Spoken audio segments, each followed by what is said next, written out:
네, 오랫동안 고생하셨습니다. 이제 간병인은 필요 없어서 오늘 이혼합니다.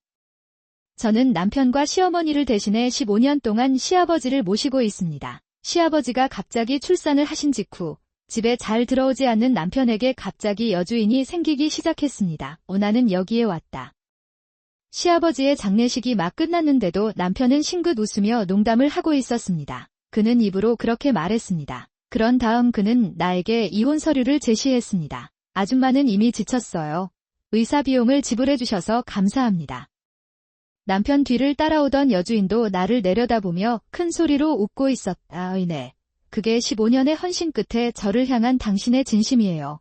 나는 남편의 얼굴을 바라보며 속으로 웃었다. 그리고 표정 없이 중얼거렸다. 구원해. 기뻐요. 겁에 질린 남편은 태도를 버린다. 내 남편. 아니요. 이 남자는 무슨 일이 일어나고 있는지 전혀 몰랐습니다. 그 후 내 상황은 얼마나 심각할까요? 저는 43세 주부 이시자키 에미입니다. 회사원인 남편 타테야와 결혼한 지 15년이 되었지만 여러 가지 사정으로 이내 우리 사이에는 아이들이 없습니다. 지난 15년 동안 나는 끊임없는 투쟁을 벌여왔습니다. 그날은 내가 남편을 지나친 날이었다 또한 많았습니다. 나는 16년 전 내가 일하던 식당에서 타테야를 만났다. 장래에는 나만의 레스토랑을 차리는 꿈이 있었고 대학생 때부터 지역에서 유명한 정식을 요리해왔습니다. 나는 가게에서 아르바이트를 하고 있었어요. 그 가게는 엄마의 맛을 파는 신라세 가게로 폭넓은 세대에게 인기를 끌었습니다. 나의 목표는 언젠가 회사에 입사하는 것이고 대학을 졸업한 후에는 정규직 사원이 될 것입니다. 그는 그렇게 훈련을 하고 있었습니다. 우리가 처음 테이티어를 만났을 때 그는 아직 입사 2년 차였고 여전히 많은 결단력을 갖고 있었습니다. 정보를 받았다. 나는 그 사람과 함께 살기를 망설였는데 처음부터 결정된 것처럼 행동하고 나에게 말했다. 테이티어는 논쟁의 여지를 남기지 않습니다. 그리고 그는 나에게 의로운 양심을 돌보도록 강요했습니다. 간호는 가족이 담당합니다. 아버지를 시설에 맡기거나 다른 사람에게 아버지를 돌봐달라고 부탁하십시오. 와, 정말 무정하네요. 그렇게 할 수 있나요? 하지만 어머니와만 아버지를 보는 것은 어렵습니다. 최소 데이 서비스 그냥 사용해보자. 그런 것에 돈을 쓸 수 있나요? 지금까지는 어머니가 혼자 오셨습니다. 그러니 이제부터 당신도 여기에 있을 것이고 당신도 그렇게 될 것입니다. 어쨌든 당신은 이미 우리 아내니까 아버지가 불평하지 않으실 거예요. 나를 돌봐주세요. 차갑게 말한 후 타테야는 내 말을 듣지 않았다. 그랬다. 그리고 반년이 지나자 결혼 전에 순수하고 온화한 남자 타테야는 더 이상 존재하지 않는다. 그것은 되었다. 지금 돌이켜보면 타테야는 결혼 초기부터 나를 과잉정부인으로 생각하고 거칠게 대했다. 나는 그가 그렇게 결정했다고 생각합니다. 하지만 정신을 차렸을 때는 이미 축제는 끝나 있었다. 그러나 제가 그런 결혼 생활을 견딜 수 있었던 것은 저의 의로운 양심 때문이었습니다. 기신 씨는 우리가 동거를 시작한 순간부터 나에게 매우 친절했다. 대기업 임원으로 누워 계시던 장인어른이 몸을 움직일 수 없게 됐다. 지금도 유언장을 지켜주시는 인격자이시며 지금도 저와 자신을 보살펴주시는 시어머니를 보살펴주고 계십니다. 그는 항상 친절하고 배려해 주었어요. 메구미 같은 젊은 사람에게 이런 일을 겪게 해서 정말 미안해요. 나는 테이티어에게 나를 시설에 보내라고 여러 번 말했지만 그는 듣지 않았습니다. 시아버지는 꼼짝도 못하시면서도 최선을 다해 고개를 숙이셨습니다. 내가 더 많이 움직일 수 있다면 메구미의 삶을 좀 더 편하게 만들 수 있을 텐데 시어머니는 이렇게 상냥하게 말하면서 눈을 여러 번 닦았습니다. 문득 두 사람의 모습이 내 기억 속 현실의 양심과 일치했다. 저는 중학교 때 교통사고로 양심을 잃었습니다. 그 이후로 저는 친척들과 함께 살면서 외로운 삶을 살아왔습니다. 그러다가 나만의 자리를 마련하기 위해 정식집을 차리고 싶다고 결심하고 초등학교 때 돈을 빌려 대학에 진학했습니다. 저는 대학에서 경영학을 전공했습니다. 먹으면서 양심과 함께 보낸 소중한 나날들이 생각나네요. 어머니가 만들어주신 맛있는 집밥이 아직도 기억에 남아요. 나를 행복하게 만들어요. 그래서 어머니의 입맛을 재현해드리기 위해 정식집을 열고 싶었습니다. 내 기억 속의 양심은 언제나 나에게 다정한 미소를 짓고 있다. 그 향수를 불러일으키는 양심의 가면은 연민이 가득한 온유하고 정의로운 양심과 겹쳐집니다. 네. 나는 양부모님이 나의 진정한 양심인 것처럼 느꼈습니다. 아마도 다태야 씨는 나름의 생각을 가지고 있을 것입니다. 무엇보다 엄마 아빠 옆에 최대한 오래 있고 싶어요. 제가 그렇게 말했을 때 저의 의로운 양심은 눈물을 흘리며 다시 한번 저에게 감사의 마음을 표했습니다. 다태야와 함께 따뜻한 가정을 꾸리는 것이 어려울 수도 있지만 선한 양심을 갖는 것이 중요합니다. 당신은 그것을 만회할 수도 있습니다. 그런 마음으로 저는 식당의 꿈을 접고 양심에 충실하기로 했습니다. 그는 직장을 그만두고 가정을 꾸렸습니다. 그로부터 15년이 지났습니다. 그동안 생활은 생각보다 쉽지 않았습니다. 결혼한 지 1년이 채 안 되었을 때 타태야는 가끔씩 집에 돌아왔을 뿐이고 아주 드물게 집에 돌아왔습니다. 이제 우리 셋은 양심을 가지고 함께 살고 있습니다. 타태야는 나에게 돈을 낭비하지 말라고 최소한의 생활비만 주었다. 그랬다. 그녀는 주부이기 때문에 아마도 돈을 많이 쓰지 않을 것입니다. 내가 너를 보살펴주는 사람이기 때문에 감사해야 한다. 그럴 때마다 타태야는 그에게 초등학교 시절 생활비를 그대로 내준다. 물론 타태야가 준 돈만으로는 살아갈 수 없어서 혼자서는 살아갈 수가 없었습니다. 그는 평생 모은 돈을 모두 생활비로 사용했습니다. 매구미, 바로 이거야? 그렇게 몇 년을 살아오던 어느 날 시어머니가 조용히 나에게 일시불을 건넸다. 나는 그것을 당신에게 준 적이 있습니다. 엄마, 너무해요. 나는 그것을 받아들일 수 없다. 내 말에 시어머니는 다정한 미소를 지으며 돈이 담긴 봉투를 다정하게 밀어준다. 괜찮아요. 매구미는 항상 나에게 맛있는 음식을 만들어준다. 아버지도 매우 기뻐하십니다. 당신이 요리하는 음식을 보면 마음이 너무 편해집니다. 시어머니께서 그런 말씀을 하시며 부드럽게 웃으시는 것을 들을 때 제 마음은 기쁨으로 가득 차 있습니다. 지난 몇 년 동안 시아버지께서는 점점 쇠약해져서 더 이상 일반 음식을 삼킬 수 없게 되셨습니다. 그래서 시아버지도 매 끼니 드실 수 있는 음식을 만들기 위해 계속 노력했어요. 하지만 리츠요는 가끔 집에 와서 내가 요리한 음식에 대해 불평하곤 했습니다. 야, 어떻게 괜찮다는 표정으로 이렇게 형편없는 요리를 대접할 수 있어? 사실 요리가 형편없잖아. 장난하는 거야. 리츠히로는 그의 유치한 욕설에 웃는다. 나는 정말 경박한 바보야. 마이는 마음속으로 조용히 한숨을 쉬었다. 아버지 얼굴을 그렇게 볼 필요는 없어요. 너무 짜증나게 하지 말고 방해하지 마세요. 결국 그는 내가 어떤 식으로도 반응하지 않는다는 것을 알아차렸습니다. 아마 아닐지도 모르지만 리츠요는 마치 자신이 부적절하다는 듯이 불쾌한 표정을 지으며 떠났다. 이런 일이 계속 반복되었고 리츠요는 점점 집에 올 수 없게 되었습니다. 그랬다. 지금은 체력이 약해진 시아버지께서 병원에 입원과 퇴원을 반복하셨습니다. 하지만 좋은 점도 있었습니다. 시어머니께서 재활에 힘써주신 덕분에 이제 그는 일상활동을 수행할 수 있을 만큼 잘 걸을 수 있게 되었습니다. 하지만 리츠요는 아마 그것을 깨닫지 못할 것입니다. 늘 그렇듯 리츠요는 자신의 부모에 대해 무관심했다. 어느 날 리츠요는 밤늦게 집에 들어오는 일이 거의 없었습니다. 리쿠요는 술에 취해 시끄러운 발소리를 내며 집에 들어왔다. 그 사람인 것 같았어요. 야, 내 주인이 돌아왔는데 너는 인사하러 오지 않았구나. 정말 가정부입니다. 자신의 진심을 숨기려고도 하지 않는 리히로는 동네 전체에 울려 퍼지는 큰 소리로 욕설을 내뱉는다. 목욕이다.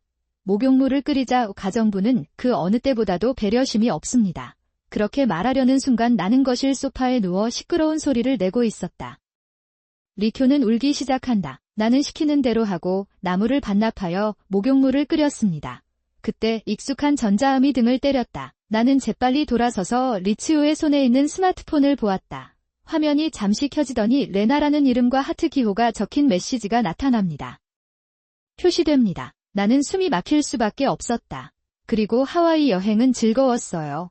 가방을 주셔서 감사하다는 메시지도 나오더니 이내 스마트폰 화면이 나타납니다. 그의 얼굴은 다시 창백해졌다. 나는 움직이지 못하고 계속해서 그것을 바라보고만 있었다. 그리고 정말 바보 같다는 느낌과 그럴 줄 알았어라는 느낌이 마음속에서 번갈아 가며 오갔다. 그것은 나를 안으로 밀어 넣었습니다. 리츠요는 바람을 피우고 있었다. 언제, 왜 그랬는지 혼란스러워서 웃음을 참을 수 없었습니다. 양손으로 가려져 있었습니다. 내가 방으로 돌아가려는 순간 시어머니가 방에서 밖을 내다보셨다. 나는 내가 엿보고 있다는 것을 깨달았습니다. 하지만 나는 아무 말도 하지 않고 조용히 내 방으로 돌아갔다. 다음날 리치오는 다시 집에서 사라졌다. 아까부터 고함 소리를 들은 것 같았지만 무시했다. 기분이 편안해졌어요.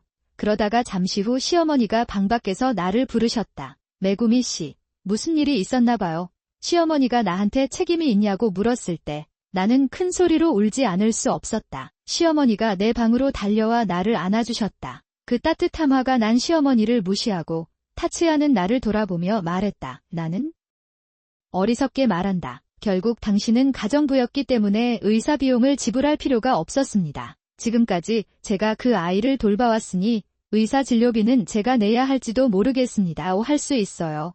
감사해야지 라고 타치아는 말하지만 그 뒤에는 그의 여주인이 얼굴을 찡그린다. 저는 이것을 보고 조금 놀랐습니다. 이 사람이 무슨 말을 하는지 나도 궁금했다. 바로 그거예요. 엄마 오늘부터 레나랑 집에 갈게요. 행운을 빌어요. 그러자 타치아는 다시 웃으며 나에게 아이에 대해 말했다. 그럼 가서 이혼 서류를 제출하세요. 너무나 예상 가능한 그 말을 듣고 나는 웃음을 참을 수 없었다. 그랬다. 네, 행복해요. 그리고 가볍게 고개를 돌려 시청으로 향했습니다. 모든 일이 너무 순조롭게 진행되어 거의 무서울 정도입니다. 이 점을 염두에 두고 이혼을 신청했습니다. 15년의 무게가 갑자기 풀리고 자연스럽게 발걸음도 가벼워지는 기분이에요. 덕분에 몸도 마음도 가벼워진 기분으로 신나게 걷기 시작했습니다. 그러던 중 갑자기 레나가 나타났다. 그녀는 새빨간 얼굴로 변하며 나에게 무언가를 말합니다. 나는 마음속으로 눈앞에 생각 없는 여주인을 비웃으며 다른 계획을 생각했다. 나는 그림을 실행했다. 일주일 뒤 누군가와 함께 다이어트 하우스를 방문하고 있었습니다. 인터폰을 울렸을 때 지보가 거기에 있었다. 미리 전화로 알렸기 때문이겠지. 그는 문을 순조롭게 열었다. 곧바로 거실로 향하는 내가 타치아는 나를 보고 놀라서 소리쳤다. 이봐요. 왜 여기 있어요? 내가 당신을 여기로 불렀기 때문이죠. 기보는 날카로운 목소리로 타치아에게 말했다. 우선 아버지의 재산에 관한 것입니다. 기보가 그렇게 말하자 타치아는 본능적으로 몸을 앞으로 기울였다. 그가 무슨 말을 하기도 전에 내 옆에 앉은 남자가 테이블 위에 종이 뭉치를 올려놓았다. 그리고 그는 엄숙하게 이렇게 말했습니다. 아버지께서는 서원을 하시기 전에 우리에게 말씀을 맡기셨습니다. 그런 일이 생기면 남자는 타치아에게 명사를 내민다. 변호사님. 그렇습니다. 그는 고개를 끄덕이고 종이 한 장을 펼칩니다. 이것은 아버지가 남긴 메시지입니다. 단지 재산을 균등하게 나누어야 한다고 명시되어 있을 뿐입니다. 그리고 기보는 통장을 꺼내 마지막 페이지를 펼쳐 책상 위에 올려놓는다. 이것이 아버지가 남긴 유일한 유산이다. 잔액은 수백엔으로 표시됩니다. 타치아는 그것을 보고 눈을 돌렸다. 이게 뭔가요? 그리고 타치아는 통장을 세게 쥐고 위에서 아래로 살펴본다. 아버지는 15년 동안 간호가 필요했습니다. 저축한 돈이 남아있을 리가 없어요. 타치아는 갑자기 기보의 말에 자극을 받았다. 나는 그를 공격하려는 듯 그에게 말을 던진다. 그 다음에는 의사 비용 문제가 있습니다. 타치아는 의사의 진료비라는 말을 듣고 문득 고개를 들었다. 타치아는 눈을 크게 뜨고 나를 바라보며 거친 숨을 쉬고 있었다. 의사 수임료는 필요 없다고 하셨습니다. 나는 그것에 동의하지 않습니다. 도대체 그런 증거가 어디에 있습니까? 타치아는 할 말을 잃었고 나는 스마트폰을 타치아에게 가리켰다. 앱을 열고 실행하면 아직 진료비를 내야 한다는 레나의 목소리가 들립니다. 왔다. 사실 제가 이혼 소송을 하러 갔을 때 레나가 저를 이렇게 불렀어요. 나는 옆에 있는 변호사에게 이것이 증거로 간주될 수 있는지 물었다. 우선 남편이 결혼 생활 중 다른 여성과 부적절한 관계를 맺었다는 증거가 있습니다. 왜냐하면 나는 그랬기 때문이다. 귀하의 아내는 의사 비용을 요구할 권리가 있습니다. 모리 씨가 유배가 진짜라는 걸 깨닫게 해주셔서 시어머니께 시청해달라고 부탁했어요. 나는 그것에 대해 큰 소리로 이야기하고 있었습니다. 나중에는 끔찍한 기분이 들어서 목소리를 주체할 수가 없었습니다. 나는 올 수 없었다. 시어머니는 저를 안고 몇 번이고 눈물을 흘리며 사과하셨습니다. 미안해. 메구미 우 한동안 그렇게 하고 나니 마음이 안정되기 시작했어요. 메구미 씨, 저도 한동안 그것에 대해 생각해봤어요. 시어머니가 나에게 계획을 알려준다. 그 순간 바다 및 시아버지 방에서 큰 소리가 들렸습니다. 우리는 서둘러 시아버지에게 달려갔습니다. 그들은 내 큰 목소리를 들었음에 틀림없다. 시아버지는 창백한 얼굴로 나에게 거듭 사과했다. 시아버지께서 고통스러워하시는 모습을 보고 나는 당황하여 구급차를 불렀습니다. 그런데 시아버지께서 병원으로 후송된 지 며칠 뒤 돌아가셨습니다. 슬픔에도 불구하고 우리는 시아버지의 장례식을 준비했습니다. 아빠, 왜 돌아가셨어요? 타치야는 장례식장에 갑자기 나타나 시아버지의 어머니 앞에서 펑펑 울었다. 그랬다. 나는 이 사람이 지금 무슨 말을 하는지 궁금해서 그를 쳐다보고 있었다. 막연하게 생각했어요. 타치야는 최고위 스태프와 남자 친척 몇 명까지 울고 있었다. 나는 그를 데리러 어딘가로 데려갔습니다. 타치야가 끌려간 후 계모와 나는 조용히 시아버지를 배웅했다. 모든 것이 한순간에 끝난 것 같고 허전함을 지울 수가 없습니다. 더 이상 눈물이 나지 않았습니다. 그리고 타치야가 젊은 여성을 데리고 다시 우리 앞에 나타났다. 화려하게 생긴 여자는 아마도 그의 애인인 레나였을 것이다. 타치야는 웃으며 나에게 이혼 서류를 건넨다. 네, 오랫동안 가사 도우미로 열심히 일하셨어요. 이제 간병인은 필요 없어서 오늘 이혼합니다. 타치야, 너 무서워? 있습니다. 변호사는 약간 눈살을 찌푸린 채 침울하게 대답했다. 그 말에 레나는 헐떡거렸다. 왜냐면 그때 타츠장이 그렇게 말했거든요. 내가 그에게 먹이를 주었기 때문에 그에 따라 의사 비용을 청구할 수 있습니다. 그 말에 변호사는 크게 한숨을 쉬었다. 그리고는 레나를 똑바로 바라보며 단호하게 말했다. 결혼 기간 동안 불필요한 지출을 피하는 것은 남편의 책임이다. 방치하면 심각한 이혼 사유가 되며 의사의 진료비도 발생하게 됩니다. 게다가 변호사는 다시 한번 심호흡을 한 뒤 날카로운 눈빛으로 레나를 바라보았다. 나는 그것을 쳐다보았다. 귀하의 정부로서 귀하의 아내도 의사 진료비를 청구할 수 있습니다. 즉, 타츠와 레나는 메구미의 의사 진료비를 지불해야 한다. 아니요. 레나는 변호사의 사무적인 말투에 깜짝 놀랐다. 그런데 다음 순간 갑자기 정신을 차린 레나가 우리를 공격해왔습니다. 타츠짱은 거짓말쟁이야. 레나들이랑 다른 사람들이 돈을 많이 받을 거라고 했잖아. 나는 그것을 몰랐다. 혹시 우리가 모르는 이유가 있는 건 아닐까? 우리는 한숨을 쉬었다. 어떠한 경우에도 의사 비용은 두 분 모두에게 청구되므로 즉시 지불해 주시기 바랍니다. 변호사는 목을 가다듬으면서 약간 부담스러운 목소리로 두 사람에게 말했다. 그 덕분에 나는 두 사람에게서 조금 더 많은 의사 진료비를 받을 수 있었다. 그랬다. 타츠와 이혼한 지 3개월 정도 되었고 지난 20일부터 조금 떨어진 마을에서 혼자 살고 있습니다. 나는 매우 바빴다. 준비할 게 많아 분주한 생활을 하고 있던 어느 날 문득 나는 그들로부터 전화를 받았습니다. 이봐요. 도와주세요. 끔찍한 일이 일어났습니다. 엄마가 이상하게 행동해요. 알았어. 당장 시댁에 갈게. 오랜만에 시댁을 방문했을 때 내부가 꽤 파손되어 있는 것을 발견했습니다. 주방과 식사 공간은 특히 며칠 동안 그릇이 방치되고 물건이 흩어져 있는 등 상태가 좋지 않았습니다. 이 쓰레기와 다른 것들과 함께 돌아다닙니다. 시어머니는 방에 멍하니 앉아 혼자 중얼거리고 계셨습니다. 그랬다. 나는 그 끔찍한 상황에 입술을 세게 깨물었다. 침울한 내 기분을 보고 타츠야도 의심을 낮추었다. 그리고 타츠야는 힘없이 중얼거린다. 당신이 떠난 후 우리 엄마의 행동은 점점 더 이상해졌습니다. 그 사람이 갑자기 내 말을 이해하지 못하고 갑자기 행동을 해서 병원에 데려갔습니다. 치매인가 봐요. 그 말을 듣고 나는 더욱 눈살을 찌푸렸다. 타츠야는 처음에 시어머니를 직접 만나야 한다고 말했을 것이다. 어쩌면 레나가 시아버지를 부양해야 했던 것처럼 나도 시아버지를 부양해야 했던 것 같다. 그러자 레나는 간호 서비스를 제공할 수 없는 시설에 자신을 수용하자고 제안했습니다. 그리고 타츠야는 레나를 거부할 수 없어 시설을 찾기 시작한다.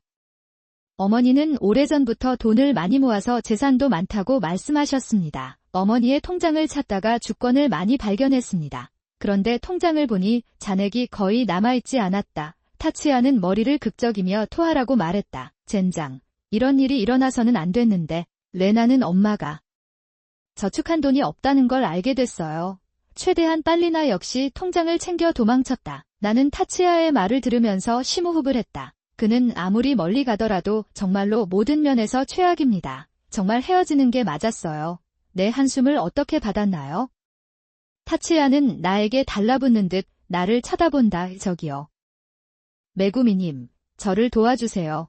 나는 눈을 감고 타츠야의 시선을 막는다. 난 이 남자 얼굴을 단 1초라도 보고 싶지 않다. 빨리 해야 할 일을 끝내고 시어머니를 여기서 내보내자. 알았어. 내가 내 엄마를 돌볼게. 타츠야는 그 말을 들은 듯 그것이 사실인지 소리쳤다. 나는 그의 말을 갑자기 중단하고 날카로운 어조로 계속했다. 단, 조건은 당신이 다시는 우리 앞에 나타나지 않는다는 것입니다. 좋아요. 나는 이는 힘껏 타츠야를 노려보았다. 그 힘에 압도당한 것인지 타츠야는 조금 뒤로 물러섰다. 빈 도시락이 타츠야의 발밑에서 바삭바삭 소리를 냈다. 그 직후 시어머니를 모시고 시댁을 떠났습니다. 시어머니는 내 손에 이끌려 순순히 걷고 계십니다. 그의 발걸음은 생각보다 꾸준하다. 나는 시어머니의 손을 꼭 잡았다. 텅 빈 공연이었습니다. 당신의 어머니예요. 두 사람은 함께 낄낄거립니다. 네. 사실 이 모든 것은 시어머니가 계획한 계획이었습니다. 물론 시어머니는 치매에 걸리지도 않았고 주식으로 재산을 잃은 적도 없습니다. 모든 것은 타츠야에게서 도망치기 위한 행위였다. 그러나 시댁의 상황은 처참했습니다. 너무 과했나 봐요. 그러자 시어머니는 우아하게 웃으며 아무렇지도 않게 말했다. 타츠야에게는 좋은 연봉이다. 그 아이의 일에 대한 공로를 인정받으세요. 타츠야의 불륜이 발각된 그날 밤 시어머니는 나를 껴안으시며 이렇게 말씀하셨습니다. 그는 타츠야와의 인연을 끊겠다고 단호하게 선언했다. 그런 다음 그는 나에게 자신을 입양하여 공식적인 부모와 자녀가 되어 달라고 요청했습니다. 그런 다음 그는 자신의 전략을 나에게 말했습니다. 나는 시어머니의 전략이 성공하리라 믿고 다양한 준비를 하며 기다렸다. 이제부터 저는 시어머니와 평화롭게 살겠습니다. 그로부터 3년이 지났습니다. 그 이후로 타츠야와 레나도 결국 헤어졌다는 소식을 들었습니다. 골드커든 가장자리입니다. 마지막으로 세웠던 전략이 드디어 활성화된 것 같습니다. 나는 북쪽을 바라보며 호기심 가득한 표정으로 전남편에게 물었다. 무슨 일이야? 무슨 일이 있었나요? 쉬는 시간이 있다는 말을 자주 듣습니다. 뭐 당연한 결과죠. 시어머니의 도움으로 정식집을 시작하게 되었습니다. 현재는 순조롭게 진행되고 있으며 매일 번창하고 있습니다. 그러고 보니 타츠야가 최근 내 가게에 왔었다. 나보다 5살 어린데도 남루한 옷을 입고 있어서인지 꽤 초라해 보인다. 나는 게으른 것처럼 보였다. 이봐. 당신은 꽤 방향을 어긋나고 있는 것 같군요. 그렇죠? 돈 좀 빌려주세요. 타츠야가 비굴한 막대기를 들고 나에게 다가온다. 당신은 어머니의 장례식에 오지 않았습니다. 마지막 조의로 연락주세요. 나는 그것을 당신에게 주었다. 네. 시어머니는 그 직후에 돌아가셨어요.